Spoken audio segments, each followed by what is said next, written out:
Welcome to கிரேசம் recipes friends. எப்படி இருக்கீங்க? இன்றைக்கி ஒரு வெங்காய சட்னியை தான் பார்க்க போகிறோம். இது தக்காளி போடாமல் நம்ம செஞ்ச வெங்காய சட்னி. இது இட்லி தோசைக்கெல்லாம் நம்ம தொட்டு சாப்பிட்டுக்கலாம்.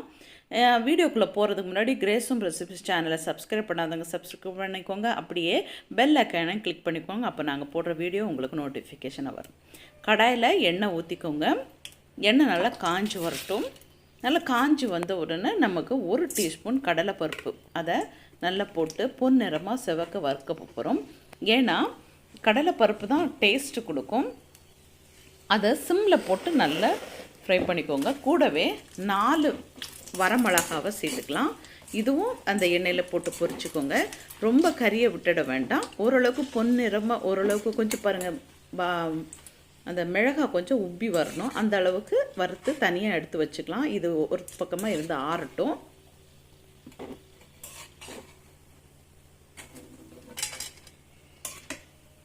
இதை தனியாக வெளியே எடுத்ததுக்கப்புறமா நம்ம என்ன பண்ணலான்னா, ஒரு 10 பல்லு சின்ன வெங்காயத்தை எடுத்திருக்கேன். அந்த சின்ன வெங்காயத்தை போட்டு எண்ணெயில் போட்டு ஃப்ரை பண்ணிக்கலாம். ஏன்னா அந்த சின்ன வெங்காயம் சட்னிக்கு, வெங்காய சட்னிக்கு ரொம்ப டேஸ்ட்டு கொடுக்கும். கூடவே ஒரு 7 பல்லு பூண்டையும் நான் இதோடு சேர்த்துக்கிறேன். இதையும் ஓரளவுக்கு பொன்னிறமாக வறுத்துக்கோங்க. ரொம்ப அதிக ஃப்ளேமில் வச்சுக்க வேண்டாம். ஓரளவுக்கு உள்ள ஃப்ளேமில், அதாவது சிம்மில் வச்சுக்கோங்க.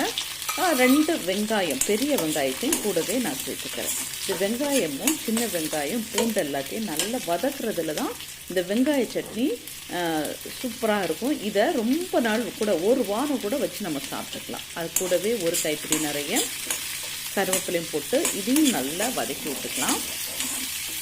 வெங்காயம் எண்ணெயிலே வதங்கும் போது தான் ரொம்ப டேஸ்ட் இருக்கும். அதனால் ஓரளவுக்கு கண்ணாடி பதம் வர அளவுக்கு வெங்காயத்தை வதக்கிக்கலாம். இந்த அளவுக்கு வதக்கி நம்ம எடுத்துக்க போகிறோம்.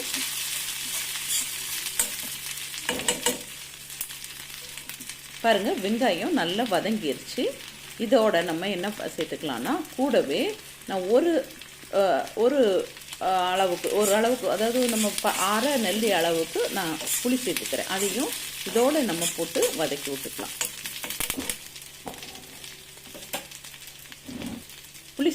புளி சேர்த்துக்கிட்டோம். கூடவே நான் 2 பல்லு தேங்காயையும் இதோடு சேர்த்து வதக்கி எடுத்ததுக்கப்புறம் துருவி எடுக்கிறவங்க வேணால் துருவி கூட நம்ம எடுத்து சேர்த்துக்கலாம். நான் இதை பத்தையாக நான் வாங்கினதுனால நான் தேங்காவை அப்படியே வெட்டி போட்டிருக்கேன்.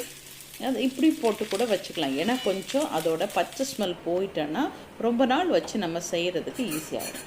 இப்போது நான் இதில் உப்பு நான் சேர்த்துக்கலை. நான் மிக்சியில் நம்ம வறுத்து வச்சுருந்த மிளகாவும் கடலைப்பருப்பையும் நான் மிக்சியில் போட்டு கொஞ்சம் கொரப்பாக நான் அரைச்சி எடுத்துக்கிறேன். நம்ம இது வரைக்கும் சட்னிக்கு உப்பு சேர்க்கலை இல்லையா, அதனால் நம்ம இந்த அரைக்கும்போது நான் இதில் 1 டீஸ்பூன் அளவுக்கு கல் உப்பு நான் சேர்த்துக்கிறேன். கல் உப்பையும் போட்டு நம்ம இந்த மிக்சியில் நல்லா ஓரளவுக்கு கொரப்பாக நம்ம அரைச்சி நான் எடுத்துக்கிட்டேன். இந்த பதத்துக்கு அரைச்ச உடனே நம்ம வதக்கி வச்சுருந்த வெங்காயம் எல்லாத்தையும், மிளகாய், எல்லாம் காஞ்ச மிளகாய், இது எல்லாத்தையும் நம்ம என்ன பண்ண போகிறோம், திருப்பி மிக்சியில் போட்டு நல்லா மையாக அரைச்சி எடுத்துக்க போகிறோம். பாருங்கள், இது வெங்காயம் நல்லா வதங்கிட்டு நல்லா ஆறிடுச்சு. இந்த அளவுக்கு நமக்கு போட்டு நல்லா மையாக அரைச்சி எடுத்துட்டோன்னா தக்காளி சட்னிக்கு ஈஸியாக இருக்கும். இந்த சட்னியை கிட்டத்தட்ட 1 வாரம் வச்சு, வெளியில் வச்சுருந்தா ஒரு 3 நாள் வச்சு சாப்பிட்டுக்கலாம். ஃப்ரிட்ஜில் வச்சுருந்திங்கன்னா 1 வாரம் கூட வச்சு சாப்பிட்லாங்க, கெட்டு போகாது. ஏன்னா நம்ம எல்லாமே எண்ணெயில் போட்டு வதக்கி இருக்குனாலும். இப்போ ரெடி பண்ணிட்டோம். இதை நம்ம தாளித்து ஊற்றிக்க போகிறோம். அரைச்சி வச்ச விழுத ஒரு தனியாக ஒரு பவுலில் நான் சேர்த்து வச்சுக்கிறேன். உங்களுக்கு தண்ணி வேண்டாம், போதும், இது நான் ரொம்ப நாள் இருக்கணும் அப்படின்னா நீங்கள் தண்ணி அதிகமாக சேர்த்துக்க வேண்டாம். இது நான் ஒரு 2 நாளுக்கு சமைக்காத 2 மார்னிங்க்கும் நைட்டுக்கும் சேர்த்து செஞ்சதுனால நான் தண்ணி இதுக்கு ஊற்றி சேர்த்துக்க போகிறேன். மிக்சியில் இருக்கிற மசாலாவை நம்ம கழுவி எடுக்கிறது கொஞ்சமாக தண்ணி விட்டு அதை நம்ம கழுவி சேர்த்துக்கலாம். இவ்வளோதாங்க நம்ம சேர்த்துக்கிறது. பாருங்கள், தக்காளியே போடாமல் நல்ல காரசாரமான ஒரு வெங்காய சட்னி நம்ம ரெடி பண்ணிட்டோம். இப்போ நம்ம இதுக்கு ஒரு தாளிப்பு கொடுத்துக்க போகிறோம். நல்லா கலந்து விட்டுக்கோங்க. ரொம்ப ரொம்ப டேஸ்ட்டாக இருக்கும். இது இட்லி தோசைக்கு போண்டா பஜ்ஜி வாங்கினா கூட இந்த சட்னி சூப்பராக இருக்கும். தயிர் சாதத்துக்கு ரொம்ப டேஸ்ட்டாக இருக்குங்க. தாளிப்புக்கு எண்ணெய் கடாயை விட்டு எண்ணெய் போட்டுக்கோங்க, கடுகு போட்டுக்கோங்க. கூடவே நல்ல கடுகு நல்லா பொரிஞ்சு வரட்டும்.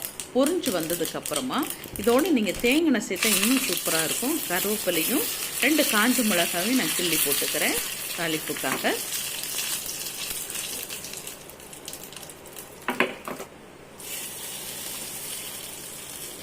இருக்கும். வீடியோ பிடிச்சிருந்தா லைக் பண்ணி, ஷேர் பண்ணி, கமெண்ட் பண்ணுங்கள், சப்ஸ்கிரைப் பண்ணிக்கங்க. எத்தனை பேருக்கு இந்த வெங்காய சட்னி பிடிக்குன்றதை கமெண்ட் பாக்ஸில் தெரியப்படுத்துங்க. தேங்க்ஸ் ஃபார் வாட்சிங்.